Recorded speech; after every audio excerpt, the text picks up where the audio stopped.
Well, let's now speak to Chris Gunness, who's a former UNRWA spokesman. UNRWA is the UN agency for Palestinian refugees.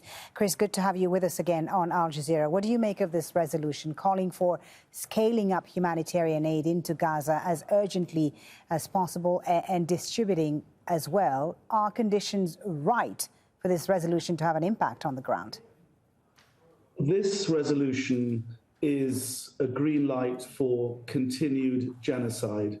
And to be clear, it's an American-Israeli genocide. It's not just an Israeli genocide, because not just does America provide Israel with $4 billion worth of military support per annum, it's also, as we've seen tonight, providing Israel with diplomatic and political cover to continue with a genocide which is marked by the wholesale and industrial ignoring of international humanitarian law. And to be clear, from what the Israeli representative at the meeting said, although the resolution attempts to force the issue of increased humanitarian aid, it's clear that Israel intends, as it's done in the past, to have a veto over what goes into Gaza. Yeah, I was going to ask you about that, because many things still unclear. I mean, the timeline of getting this increased aid into Gaza, how much of it will go in, what will be the mechanisms of delivery and so on.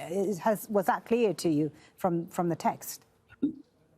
It's very clear to me what has to happen. And what has to happen is the Kerem Shalom crossing from Israel into Gaza, which has many lanes, many transshipment points, must be open 24/7. And hundreds and thousands of trucks need to go into Gaza every single week. There's no doubt that what we've seen is a trickle, and increasing a trickle to a bit more of a trickle is not good enough. People in Gaza are starving amid a genocide. Does the world, the UN Security Council, really want to stand by while that continues?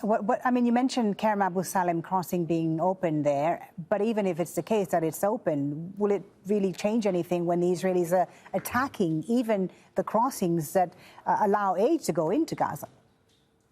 Well, I've been around long enough to remember the whole debate over Kerem Shalom. The Europeans built it with a huge amount of money, and Israel eventually said it doesn't meet its security needs. It simply said that it was not possible to protect the Israeli side, and therefore it closed, and the world simply stood by while Kerem Shalom was closed. And my concern, given the weakness of this resolution, that will continue. Meanwhile, people in Gaza will continue to look at drinking seawater, starving. It's an absolute disgrace that the international community, embodied in that Security Council, sitting around that horseshoe table in New York, can turn its back on starvation being used as a weapon of war and genocide. It's an utter disgrace. Yeah, coming back to the text, Chris, it calls for also the immediate appointment of a humanitarian coordinator, I should say, to lead the task of increasing the flow of aid into Gaza.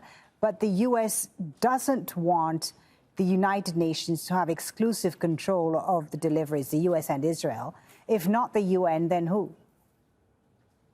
Well, that's the major question, isn't it? Because we've seen humanitarian coordinators come and go with almost no impact whatsoever. We saw Tony Blair as the quartet envoy. We know very well what little good he did, how few, the number of checkpoints he had lifted or moved in the West Bank. So, yes, I mean, that is the big question. And I'm not convinced that anyone has the answer. And the real problem is that in the absence of any answer, Israel will continue to use starvation as a weapon of war and to pursue this genocide. And the big fear also is that what we're seeing is ethnic cleansing, which, you know, if anyone has seen or what has been the case in the past, the Dalit plan, the idea that Israel will ethnically cleanse the Palestinians, the big concern is that that dream of the early Zionists is now being fulfilled, at least in Gaza. Yeah, and the World Food Programme, Chris, warning of a devastating famine if this conflict continues. Has it ever been this bad? Yeah, go on, please.